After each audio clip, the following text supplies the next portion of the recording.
Welcome to NTD Newsroom. I'm Fiona G. Stock markets rise as news of a U.S.-China trade meeting is welcomed. More on these talks, which will be happening in Switzerland. And President Donald Trump also just attended the swearing-in ceremony for the ambassador to China. The European Commission will announce details of its next countermeasures against U.S. tariffs tomorrow. The bloc's trade commissioner says Europe is willing to negotiate, but it will not back down. As Republicans continue working out the details of their budget, Democrats are working to force Republicans to vote on a bill preventing cuts to Medicaid and SNAP benefits. The Justice Department and the FBI arrest more than 200 child sex offenders in a nationwide crackdown. Hear more from Attorney General Pam Bondi about the results of Operation Restore Justice. India says its military operation targets alleged terror camps in Pakistan. Meanwhile, the U.S. Embassy in Pakistan advises Americans to avoid conflict zones. More on South Asia tensions.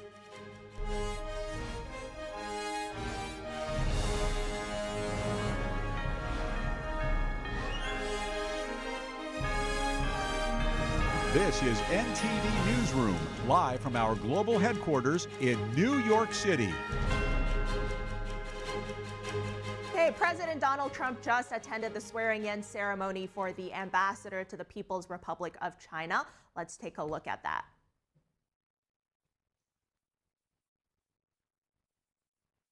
The United States and China are set to hold high-level trade discussions. Now, Treasury Secretary Scott Bessent and Trade Representative Jameson Greer will meet with their Chinese counterparts in Switzerland over the weekend. Trump announced yesterday that the Chinese regime wants to engage with the United States as its economy feels the impact of the tariffs.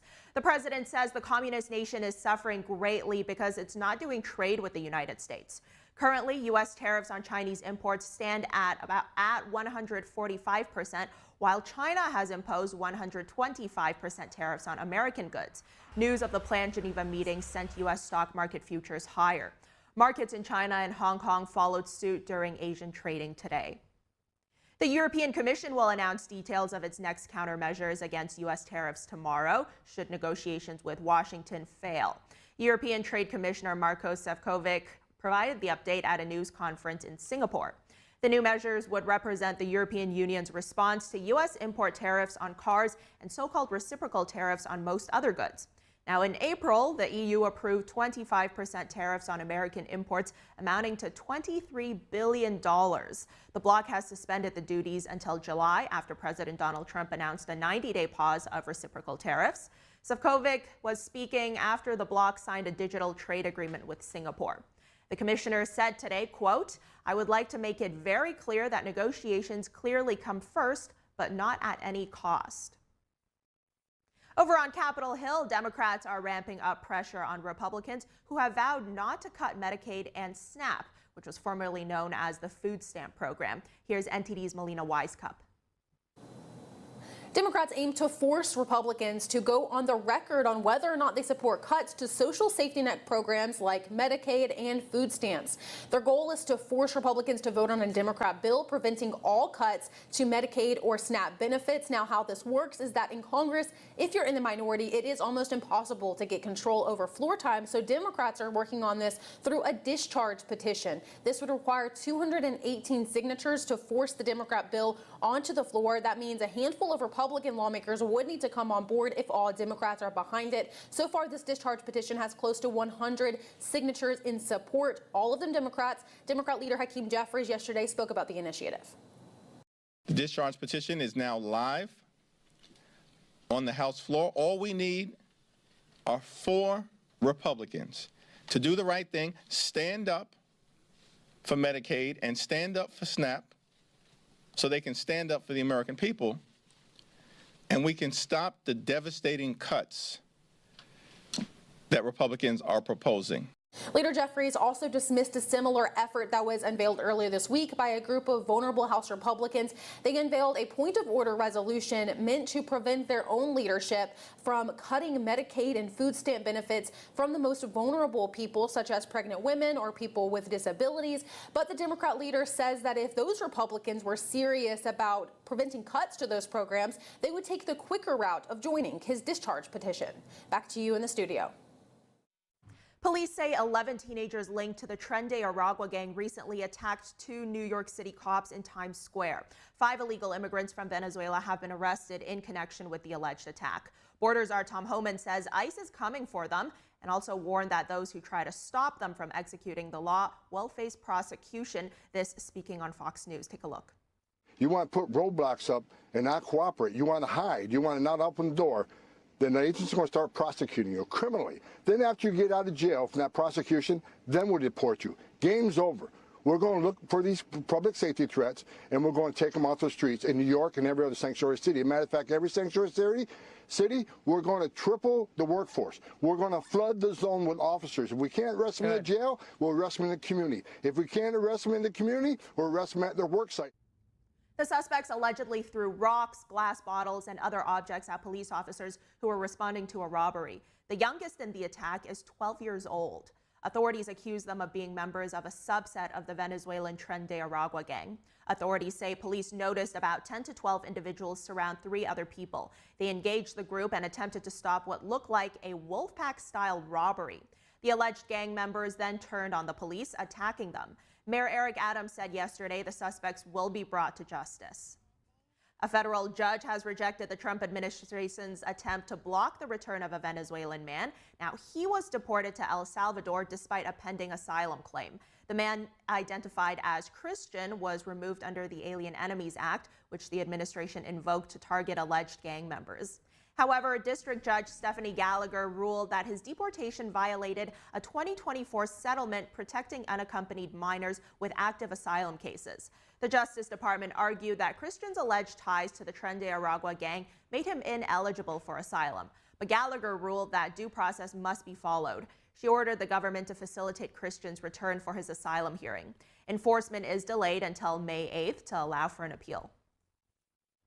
Illinois Governor J.B. Pritzker, New York Governor Kathy Hochul, and Minnesota Governor Tim Walz will be testifying before House lawmakers next month about their state's sanctuary policies. According to James Comer, chair of the House Oversight and Reform Committee, the 3 must explain their state's immigration policies and cooperation with federal immigration enforcement agents. Comer launched an investigation into sanctuary cities in January. This is the second group of leaders summoned to Washington to testify on sanctuary policies. Previously in March, the mayors of Boston, Chicago, Denver, and New York were all summoned to D.C. to testify. The FBI is being accused of serious missteps. A House Intelligence Committee report says the Bureau mishandled its investigation into the 2017 shooting at a GOP congressional baseball practice game. Congressman Steve Scalise and 4 others were shot. Scalise was seriously injured and required several surgeries. Capitol Police shot and killed the shooter at the scene. Members of Congress fault the FBI for not calling the incident domestic terrorism and not interviewing key figures, as well as for withholding its investigative report for too long.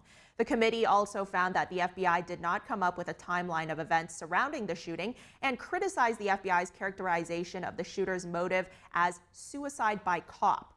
The committee says the shooter had a far-left motivation as he sought to kill Republican members of Congress. The House report also says the FBI, quote, reached an unsupported conclusion without completing even the most basic of investigative activities.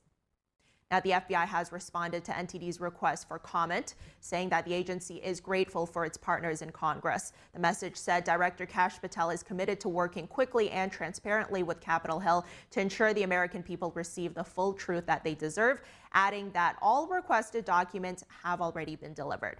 And moving on, this morning, Attorney General Pam Bondi and FBI Director Kash Patel, they both announced the arrest of 205 alleged child sex predators in Operation Restore Justice. This was an incredible operation done in conjunction with the FBI and our prosecutors. Children and their families now have a chance to heal. These are online predators. Think about this. 115 victims, children. In 5 days, we were able to help. This kind of work takes a toll on the FBI agents and the prosecutors who are doing this every single day. They are working tirelessly online, dealing with the dregs of our society, the worst of the worst, the people that hide behind a computer and target our young children every single day. Our law enforcement, our prosecutors sit there and deal with this every day to get these monsters off the street. Director Patel giving a huge thanks to the men and women in law enforcement working on these cases. He emphasized the priority of the Department of Justice and the FBI is the children. If you harm our children, you will be given no sanctuary. There is no place we will not come to hunt you down. There is no place we will not look for you. And there is no cage we will not put you in should you do harm to our children. The prioritization of this administration and General Bondi has made it abundantly clear to child predators, you will be hunted down and you will be prosecuted. Bondi said in 1 week they found 115 victims across the country. In closing, she said children are being taken advantage of and that we have to stop it. Andrew Cuomo is working to ensure he'll be on the New York mayoral ballot come November. The former New York governor will run in the Democratic primary. But he says no matter what happens in that contest, he'll run for mayor as an independent. Cuomo says his reasoning is so he can attract Republican and independent voters. Current Mayor Eric Adams says Cuomo is just copying him. Adams, who was elected as a Democrat, is running for re-election only as an independent. He's skipping the primaries altogether. Cuomo is currently the front runner in the Democratic primary. The crowded contest still has months of advertising and 2 debates before the party will nominate a candidate. The battle to replace retiring Illinois Senator Dick Durbin is heating up. Democratic Congressman Raja Krishnamurthy has announced his bid for the Illinois Senate primary. Krishnamurthy has represented a swath of the Northwest Chicago suburbs since 2017. He joins a growing field of primary candidates, including House colleague Robin Kelly and Illinois Lieutenant Governor Juliana Stretton. It will be the first competitive Democratic Senate primary in Illinois since 2016. The Trump administration is launching a formal review into anti-Semitic activity at the University of Washington. This comes just a day after dozens of protesters were arrested during a campus occupation. The Departments of Education, Health and Human Services, and the U.S. General Services Administration announced the review last night. They cited growing concerns over student safety and rising anti-Semitism on college campuses. The Trump administration praised the University of Washington for denouncing Monday night's protests and supporting the arrests made by police. But it added the university must go further in order to prevent future violence and to ensure Jewish students have a safe and productive environment on campus. Education Secretary Linda McMahon called the protests a horrifying display and said the administration will not tolerate what she described as lawlessness targeting Jewish students. The occupation on Monday night lasted several hours and caused significant damage to the university's engineering building. Those arrested now face charges ranging from trespassing to property destruction. The University of Washington condemned the occupation, calling it both illegal and destructive. Meanwhile, over to Columbia University, it announced yesterday that it will lay off nearly 180 staff members after the Trump administration revoked more than $400 million in federal research funding. The layoffs represent about 20% of university employees who were funded by the now terminated federal grants. Columbia's leadership said they are continuing discussions with federal officials in hopes of resuming activity on the canceled research awards and other projects that remain active but unpaid. The Department of Education has cited the university's alleged failure to address anti-Semitism on campus as the reason for withdrawing the funding. Coming up, we'll be discussing the latest in U.S.-China relations with the first high-level talks aimed at easing the U.S.-China trade war set for this weekend. We'll be right back.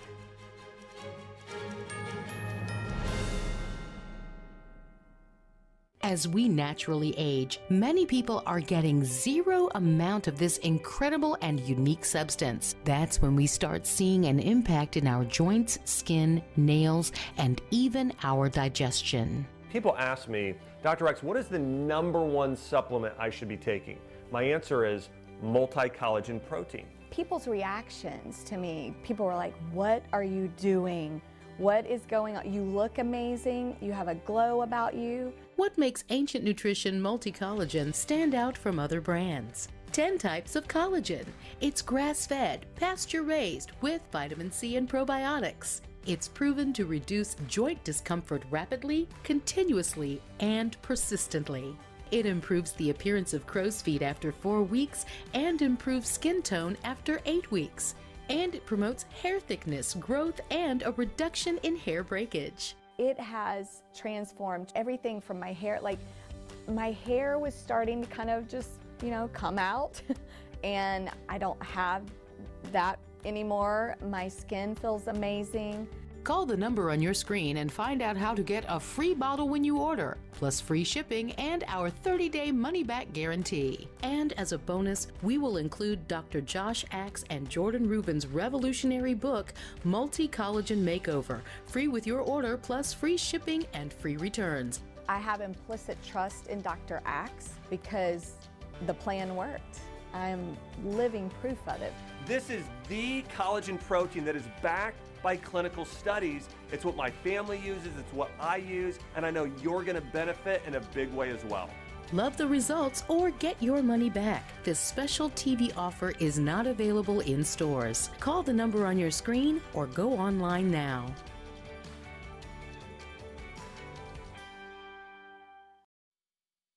Hey, have you heard what's happening at Mathis Home? The Monumental Savings Event is happening right now. Save big on our newest arrivals.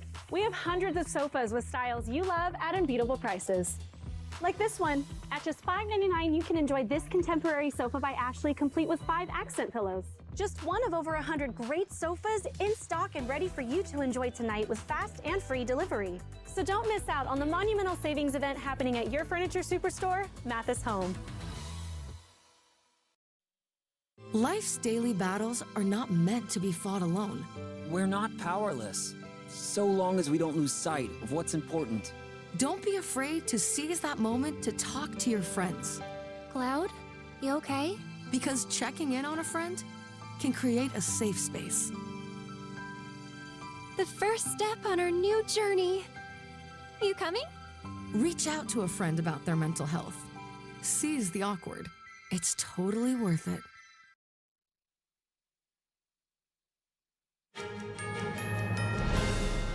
Welcome back to Newsroom. Top trade officials have announced highly anticipated talks between the U.S. and China. And just earlier during the swearing-in ceremony for China Ambassador David Perdue, the president said he is not willing to lower taxes to get China to the negotiation table. So now let's bring on retired Colonel John Mills, senior fellow with the Center for Security Policy and U.S.-China Relations analyst. Colonel, it's great having you on today. So let's talk about this first in-person meeting between China and America. It's set for this weekend. How high are the stakes for businesses and consumers alike in both countries? Well, thank you, Fiona. Well, it's very important. Now, some of the narrative from legacy media has been that America is hurting. I think America is actually doing just fine. I think most Americans understand the real price of inexpensive product from China, often performed and created through slave labor.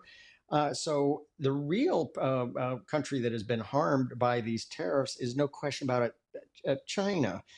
China, at a minimum, 20% of their economy is based upon exports to the United States. I'd say it's even higher than that. I'd say in some sectors, 40% easily.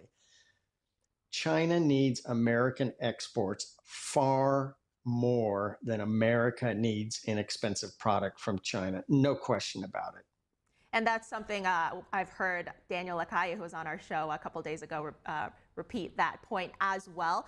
But we are hearing from Treasury Secretary Bessent. He's saying that these talks, they're not likely to result in a final trade deal. This is very preliminary. He said that this is more about de-escalation. So how far do you see this de-escalation going? We have heard both countries say that ultimately the tariffs at the level they're at right now, it's too high to sustain. Well, I think it was on April 9th, I think, the containers have just stacked up inside of China. Bookings to America have dropped significantly. This has been, it has been impactful to many, not just China, not just America, but the international shippers. So great impact. But again, America really, as President Trump has said before, America has most of the cards in this scenario. So America can negotiate from a position of strength, as opposed to the previous administration that just seemed to be absolutely financially illiterate and not understanding of the true situation as far as economics between the two nations. America has the cards, and so Scott Bessent and Jamieson Greer have a very advantageous negotiating position. So what would you say would be a good outcome to come out of this first negotiation? Well, I mean, part of it, this is just greater than trade imbalances, and this is the loss of U.S. jobs. That is one of the price of inexpensive product is mass deforestation of U.S. jobs. It's fentanyl, and it's cyber. We're in the middle of course, fentanyl killing 10,000 Americans a month, but also cyber. Salt typhoon is unrestrained. I mean, today I've easily gotten 5 to 10 texts that that is part of the salt typhoon family of activities. This relentless campaign to get inside of American citizens and their cell phones. Another reason why General Hawk of NSA was let go, failed to defend America. So there is a lot more at stake than just simple trade. To your point there, Colonel, it's not just about trade. President Trump, he's been firm on his stance regarding Greenland. He's cited the danger of the presence of these Chinese aircraft carriers, gunships in the region, Russian ships as well. We've also seen him take a firm stance on Chinese influence in other key infrastructure like the Panama Canal. How prominently do you expect these topics to be in these talks? Oh, absolutely, because they're all intertwined. And this again, this is part of the pervasive, broad, malign Chinese influence campaign across the board to try to topple American leadership. Again, the previous administration, besides having a senior executive who really was not checked in, they illiterate on negotiations, illiterate on all these matters, and we're all continually in a defensive crouch, not knowing what to do. No, President Trump and his team know exactly what to do. And you want to stop Chinese fentanyl? It's trade. You want to get reassert American involvement, as the enduring treaty says, in Panama, and eject Hutchinson Port. Well, you know, we have the cards on this. We have the cards. Greenland and Chinese malign efforts to infiltrate Greenland, especially through Huawei and the telecommunications provisioning. Chinese transits over the pole. All these things, they're all related. America is in the driver's seat on these matters, and we finally have an administration and their members who know how to negotiate and deal firmly with China. Okay, so these talks are going to be happening in Geneva, Switzerland. Is there any significance to this location being chosen? Well, it's kind of considered a neutral point where the parties can come together. You know, that way it's not, they're not gamesmanship on who gets to, who has to travel where. Sometimes in international relations, the senior partner is looked at as, you come to us, we're not going to go to you, and behave silliness like that. So this does provide somewhat of a neutral place to talk about things, and so there's nothing wrong with that, and both parties can focus on the topics and not simple mechanics of gamesmanship. And a final question before we go here, Colonel. We just saw David Perdue being sworn in as the U.S. ambassador to China. What do you think he's going to bring to the table during this critical period in U.S.-China relations, or what do you hope that he's going to bring? Well, I think an absolute America first point of view, and I think that's the challenge with most of the ambassadors, ambassadorial staff of the previous administration, is most of them just do not have an America first point of view, and this is unashamed. This time around, the president is picking ambassadors that will assert and put the interests of American citizens first. There's nothing wrong with that. It's a good thing. And that gives us a good starting point on negotiations. We're going to put the interests of Americans first. So it's good. Purdue is a great choice and will be very effective in representing American interests to China. It's going to be highly anticipated talks this week. Retired Colonel John Mills, thanks for coming on today. Thank you, Fiona. Coming up, India says that its military operation targets alleged terror camps in Pakistan. Meanwhile, the U.S. Embassy in Pakistan advises Americans to avoid conflict zones. We'll have more on South Asian tensions after this break.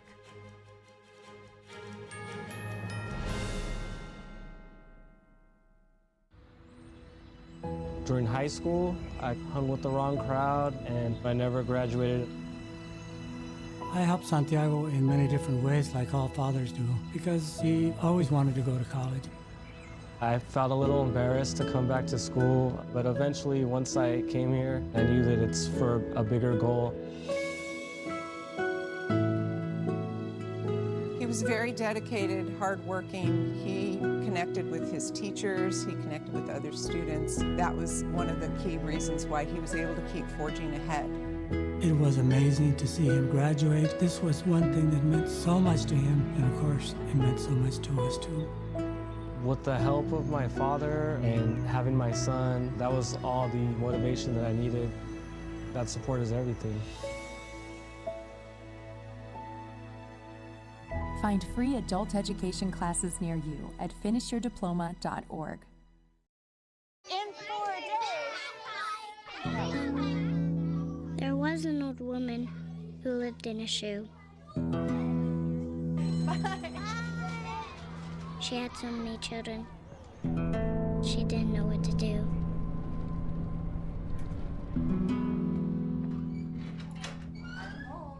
Did you have a good day at school? She gave them some broth without any bread. There you go.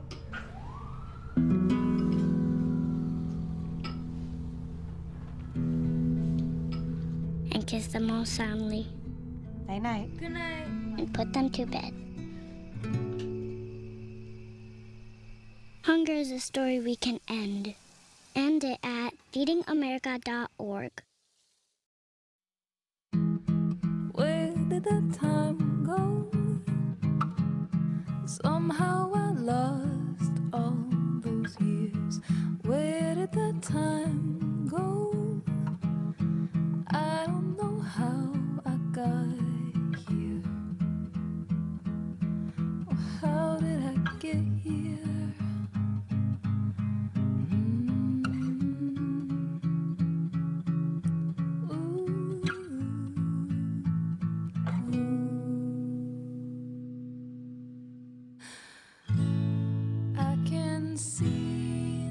You've done the hard part. You quit smoking. Now do the easy part and get scanned for lung cancer. If you smoked, you may still be at risk, but early detection could save your life. Talk to your doctor and learn more at savedbythescan.org.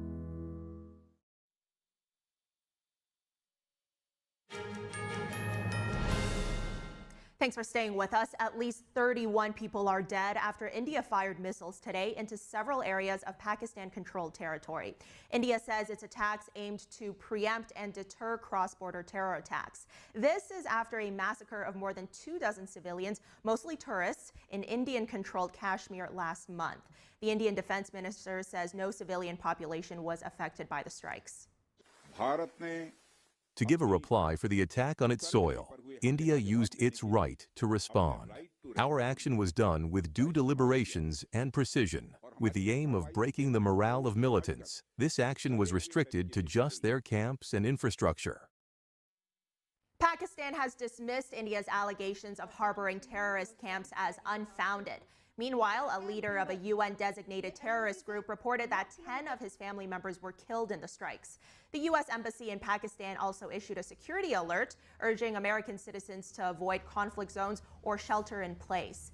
Pakistan's military said today it would respond to India's cross-border strikes when, where, and how they wish, and called India's actions an unprovoked and blatant aggression. Here's NTD's Daniel Monahan on the escalating tensions between the two nuclear powers. India's Ministry of Defense says its armed forces launched Operation Sindoor, hitting terrorist infrastructure in Pakistan and Pakistan-administered Jammu and Kashmir. It says recent terrorist attacks against India have been planned and directed from those regions. 26 male tourists were killed in a terrorist attack in the India-controlled portion of Kashmir in April. India blames Pakistan for backing the attack, which Pakistan denies. India's army said the operation against Pakistan was named Sindoor, a Hindi word for the bright red vermilion powder worn by married Hindu women on their forehead and hair, referring to the women whose husbands were killed in front of them in the April massacre. India says its military actions have been focused, measured, and non-escalatory in nature. It says no Pakistani military facilities have been targeted. One of the places reportedly struck was a mosque in Punjab. Pakistan's Prime Minister Shehbaz Sharif convened a National Security Committee meeting and called India's airstrike an act of war. He says Pakistan has every right to give a robust response, adding that a strong response is indeed being given. Shortly after that statement, the Indian Army said Pakistan fired artillery into India-controlled Kashmir, adding that Indian forces were responding appropriately. Pakistan also says it shot down several Indian fighter jets as 3 planes fell onto villages in India-controlled Kashmir. Indian police say at least 7 civilians were also killed in the region by Pakistani shelling. President Trump responded to the airstrikes. No, it's a shame. We just heard about it just as we were walking in the doors of the Oval. Indian Army! The president says the two nations have a long history of conflict. They've been fighting for many, many decades and centuries, actually, if you really think about it. No, I just hope it ends very quickly. Japan strongly urged both India and Pakistan to exercise restraint and stabilize the situation by talking it out, while a UN spokesperson said the world cannot afford a military confrontation between India and Pakistan. Israel also responded, saying it supports India's right for self-defense. It says terrorists should know there's no place to hide from crimes against the innocent. Several Indian states plan civil defense drills later on Wednesday to train civilians and security personnel to respond in case of any attacks. Daniel Monahan, NTD News. Passengers in India were left stranded at airports today due to flight cancellations and the closure of airspace in several cities. This is after the worst fighting in more than 2 decades between India and Pakistan. Several Asian airlines were rerouting or canceling flights to and from Europe, and about a dozen Indian airports were shut after the fighting erupted. Images from flight tracking websites after the attack showed a long line of airlines passing over Oman, UAE, and Kuwait, raising the possibility of airspace congestion. Pakistan authorities said there were 57 international flights operating in Pakistan's airspace when India struck. Domestic flights in both countries were also disrupted. India's top airline, Indigo, said it was canceling 165 flights until Saturday morning. Kashmir is claimed by both India and Pakistan. The Muslim-majority Himalayan region has been the battlefield for multiple wars, insurgencies, and diplomatic standoffs. NTD's Andrew Thomas has more on the origins of this conflict. A bitter feud over Kashmir between two nuclear-armed neighbors is heating up, but the dispute has deep roots in Pakistan and India's history. After partition of the subcontinent in 1947, Kashmir was expected to go to Pakistan. War Studies Department Senior Fellow Aisha Siddiqa at King's College London explains. For Pakistan, Pakistan's argument has always been that because there were Muslim majority, especially in the Kashmir Valley, therefore this territory should have naturally come to Pakistan, and therefore accepting India's control tantamounts to challenging Pakistan's own identity. Kashmir's Hindu ruler, on the other hand, wanted to stay independent, but faced with an invasion by Muslim tribesmen from Pakistan, the region joined India in October 1947. India, on the other hand, the early leadership, until Narendra Modi and BJP's accession to power, the Congress government, Indian Congress government, was secular. And their argument was that giving this territory to Pakistan on the basis of religious identity would mean that, that would challenge India's presence, India's existence as a secular state, which could have both Muslims and Hindus living together. India currently governs the Kashmir Valley, Jammu, and Ladakh. Pakistan administers Azad Kashmir and the northern areas. China controls Aksai Chin. Andrew Thomas, NTD News. And from one conflict to another, Ukraine reportedly keeps attacking Moscow as communist leaders from China, Cuba, and Venezuela arrive in Russia's capital. The Kremlin has been asking for a ceasefire this week as the leaders are visiting. NTD's international correspondent Arian Pazdar has the latest. Venezuela's socialist leader Nicolas Maduro arriving in Moscow on Tuesday night. That's to attend Russian celebrations this week, commemorating 80 years since the end of World War II. The president of Cuba is already in Russia as well. Chinese leader Xi Jinping is still scheduled to get to Moscow. The Kremlin has requested a 3-day ceasefire for this week's celebrations. It's not clear if that's to protect the communist leaders. Ukraine, meanwhile, keeps attacking Russia's capital 2 days in a row. Moscow says it intercepted 14 drones early Wednesday. The Kiev regime continues to demonstrate its essence, its inclination to terrorist actions. While calling the attacks on Moscow acts of terrorism, Russia reportedly keeps attacking Ukraine's capital city, Kiev. Ukrainian officials say at least 2 civilians are dead after attacks early Wednesday. And in related news, on Tuesday night, President Trump held a press conference alongside the organizer of the 2026 Soccer World Cup, which will be played in the US. The two were asked if Russia is still banned from participating in the tournament. That is right. They are banned for the time being, from playing. But we hope that... He's the boss. I'm not the boss on that. I have nothing to do. We hope that something happens and peace will happen, and then Russia can be readmitted. So that's what we hope. Hey, that could be a good incentive, right? We want to get them to stop. We want them to stop. On Wednesday, Vice President J.D. Vance said Russia and Ukraine should start talking to each other directly to find a way to end the fighting. Arian Pazdar, NTD News. France and Germany are working together in their support for Ukraine. French President Emmanuel Macron says the two countries will continue to aim toward a 30-day ceasefire.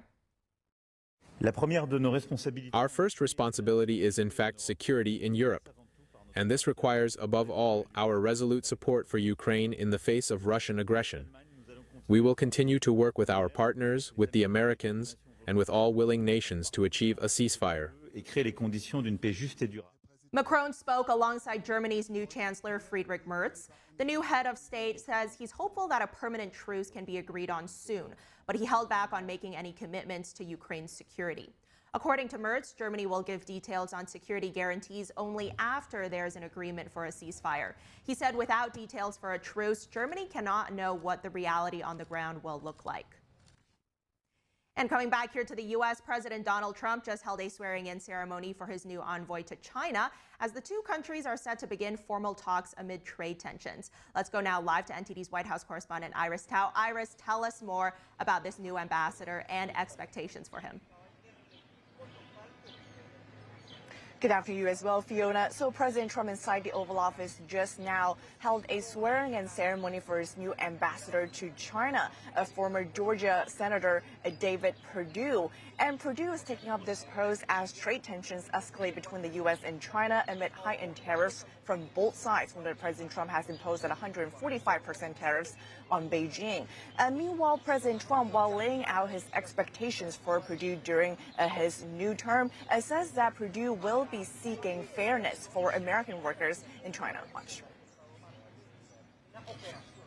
As our lead diplomat in Beijing, David will work to promote American interests and stability in the Indo-Pacific, help stop the flood of Chinese fentanyl across our borders, which we have to do. We lost, I believe, 300,000 people last year.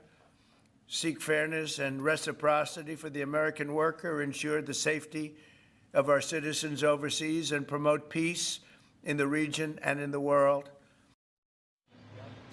And now Ambassador Perdue, in addition to previously being a one-term senator in the U.S. Senate, also was a CEO for a Fortune 500 business with a 40-year-long career in international business. And he has always held critical views on Beijing. During his confirmation hearing last month, he says that he believes that the U.S. needs to stand up to Beijing's unfair trade practices after turning a blind eye for decades. He also says that he believes American buyers have the power of dealing a fatal blow to Beijing if they stop buying goods from China. Watch. This is a new kind of war. It's not Cold War, it's not a kinetic war, it's a different war. And they described it to us in the book called Unrestricted Warfare back in 1999, and they're executing against that. I wrote an article about it a year ago. If you look at that, the way forward is for the United States to become informed about that and to stand up to the challenge. That means that sometimes we'll have to sacrifice, Senator, because what we've been seduced by are the cheap prices that we gave into over the last 30 years coming out of China. If we stop buying their product, what will happen? Well, the American public says enough's enough, what will happen to their economy? It'll collapse. Right. Thank you. On Chinese economy, President Trump recently has repeatedly suggested that his high tariffs on Chinese goods have dealt a heavy blow to Beijing's economy, saying that China's economy is being decimated. While we know the upcoming trade talks are beginning, it remains to be seen if the economic situation will change. And meanwhile, back to Perdue, he has always also talked about human rights situations in Beijing, saying that that's going to be his top priority in his new role. He has also called for an education process for everyday Americans about the dangers posed by the Chinese Communist Party. Back to you. Well, the U.S. is also set to kick off those formal trade talks with Chinese officials this weekend in Switzerland.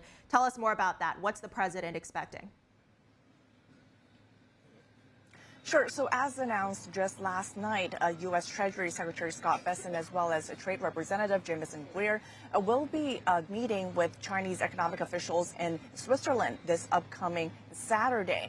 And meanwhile, President Trump today, when asked about what his expectations are for that upcoming meeting, he hints at a need for the U.S. to cut that massive trade deficit with China by saying that amid the high tariffs, the U.S. is now no longer losing trillions of dollars to China when it comes to trade.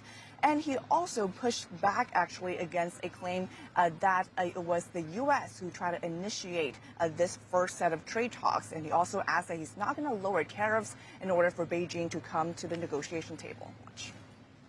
Are you open to pulling back your tariffs in order to get China to the negotiating table? No. They said we initiated. Well, I think they ought to go back and study their files.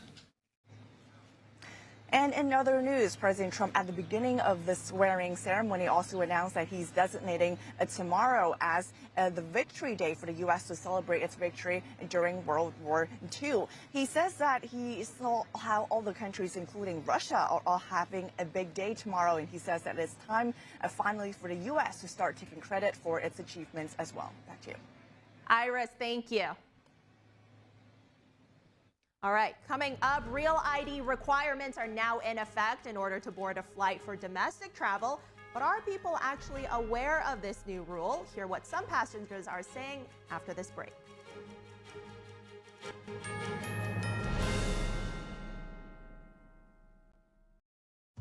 Say goodbye to harsh, bitter coffee and hello to a delicious, smooth brew. With specialty quality beans, expertly roasted in-house, you'll taste the difference with every sip. Fermented with a blend of 50 enzymes, today's coffee delivers a rich brew like no other. Made with the highest grade specialty beans available, you're sure to taste the difference.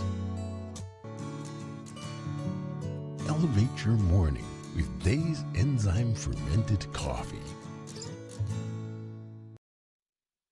Shenyun Creations, the streaming platform from Shenyun, featuring world-class dance, past programs, and all original music.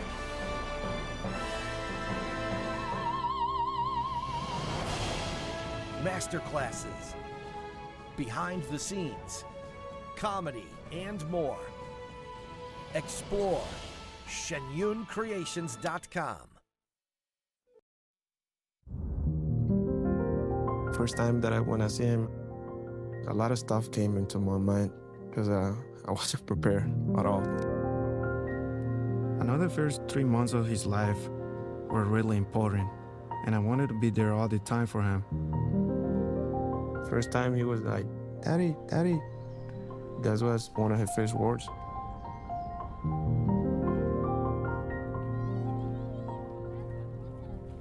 He grew up so quick. He just surprised me every day. He's really smart. I really think he can be an astronaut, president. But I'm gonna support him for wherever he wants to be. Whether he wanna be a photographer, musician, whatever. As a father, I guess you don't focus on you. I put himself first. That's what a dad does. I debate all day. It's what I do. But there are some things that are undebatable, like your mental health. I was in a dark place when my brother passed away in a car accident. I was depressed in ways I never imagined. I reached out, and my sisters came, my pastor, my therapist. They helped me get through it. I found that the more I spoke up, the healthier my mind became. When you love your mind, you can go so much further. Find mental health resources at loveyourmindtoday.org.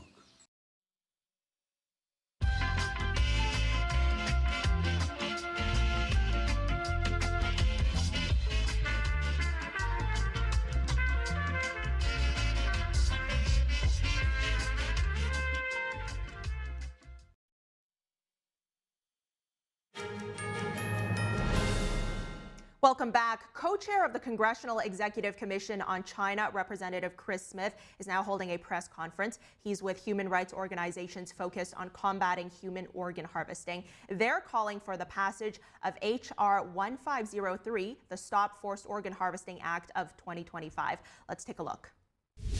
Was on the horrific use of forced abortion in the People's Republic of China, pursuant to their one-child-per-couple policy.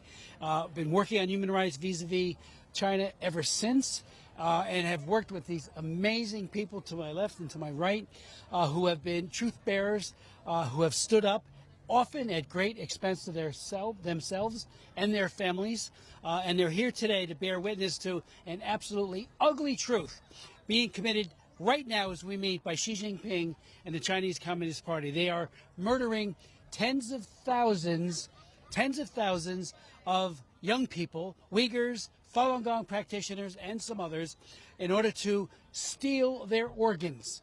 The average age is 28, although it's between 25 and 30 usually.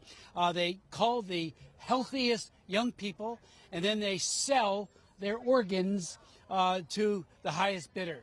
For Xi Jinping, this is a huge money maker. These are the kind of atrocities that are analogous to the Nazi Germany when they were doing horrific experiments on individuals. And now we have a situation where they're taking these organs, and the estimate is between 2 and 6 organs per person. I had one hearing where we actually had one of the doctors that did these horrific extractions. Again, they're not voluntary, they're absolutely coercive. And he said he couldn't believe it, after the fact, what he had done. He even said, I didn't give him enough anesthesia, and he started moving as I was removing his organs. I mean, this is Joseph Mengele-like, the infamous Nazi doctor, and it's being committed right now right now in the People's Republic of China in very large numbers. You know, we've heard from many people over the years, including Ethan Gutman. My first hearing on this was back in 1998, and that's when Harry Wu brought over a police officer who showed us how they were killing people, executing them, and then taking their organs. But it was horrible. But it was a very, very small number. That number has ballooned and skyrocketed. And Ethan Gutman, in his famous book called "The Slaughter: Mass Killings, Organ Harvesting, and China's Secret Solution to its Descent Problem," walks through the whole history of how they have so industrialized this human rights abuse. We've introduced the Forced Organ Harvesting Act to stop it. We had the floor debate on Monday, and at 5 o'clock today, right behind me in the House of Representatives, we will be voting on that, and it hopefully will be a positive vote. What does the bill do? It does a number of things. One, calls on the State Department and Justice to do extensive studies as to what is happening. There's still a lack of understanding and actionable information because they're not looking. The human rights people at state are good people, but they're not doing, as well as the TIP office, trafficking in persons. But there needs to be an accelerated prioritization of this. We also, anyone who is involved with this, like say in Shanghai or anywhere else, we will refuse them a visa to come here, and also make them unable to participate economically in anything going on here. Probably the biggest and most important part is that we also have civil penalties of up to $250,000 and criminal penalties up to $1 million and imprisonment of not more than 20 years or both. So these are serious sanctions against individuals, and I think we need to stop the cover-up. There are many people in this town, particularly on K Street, who want to gloss over all of that, say, oh, aren't things nice with China? Not when they're killing people the way they are doing. And young people, you know, any 28-year-old say, what it would be like to be laying on a hospital table, trussed down, right before they put you to sleep, if they put you to sleep, taking your organs. It is outrageous, and we're going to stop it to the greatest extent possible through this legislation. We hope the Senate will take it up, and I appeal to them to do so quickly, and I know the President will sign it once it comes to his desk. So I'd like to ask Mark Yang, and do you want to do something? Let me introduce. I think Dean's got a plane to catch. Okay. So, thank you. Thank you, Chris. Now, one of our speakers is from Canada, and being Canadian, he's a hockey fan, and he has tickets to the Maple Leafs game tonight. So, out of deference to him and the plane that he has to catch in about, I don't know, you've got to leave in very shortly. We're going to ask Dean Baxendale to speak. Dean, by the way, is also among other hats that he wears, a publisher, and just published Rushan Abbas's book. Just came out. Just yesterday, the book launch. So highly recommend that as well. Well, with that, Dean, since you have a plane to catch and a hockey match to see tonight, we're going to surrender the podium to you. Thank you, Pierre. Hey, Chris, thank you for this legislation. It's great once again to be here in Washington. This is where things happen, and sometimes not. And with respect to China and the atrocities that continue to take place for all peoples inside China, this is a time to reflect upon the kind of work that the CECC has done, Congressional Executive Committee on China, Chris Smith and his championing of a number of bills over the years to bring the atrocities of the Chinese Communist Party to bear for all people. This is not an American problem. This is a global problem where governments around the world need to come together and actually work on legislation that takes on the CCP in a serious way, penalizes them, puts people in jail if they decide to come to our countries. But we need to do what they're doing to us. They continue atrocities all over the world. They continue transnational repression. And Rushan Abbas's book, Unbroken, which will officially be launched here in Washington on June 3rd, speaks of the atrocities to the Uyghur people.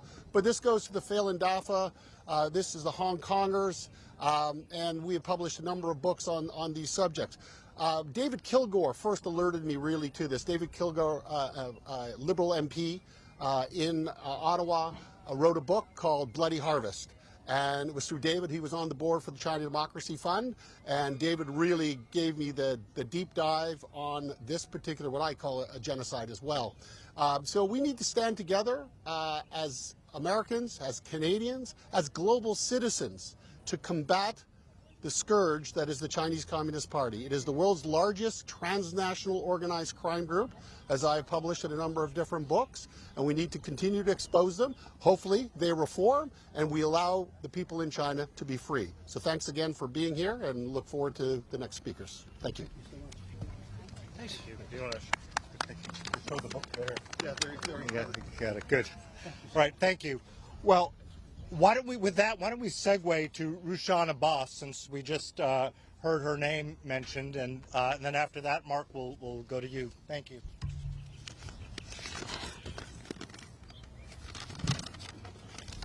Hello, everyone. Good afternoon.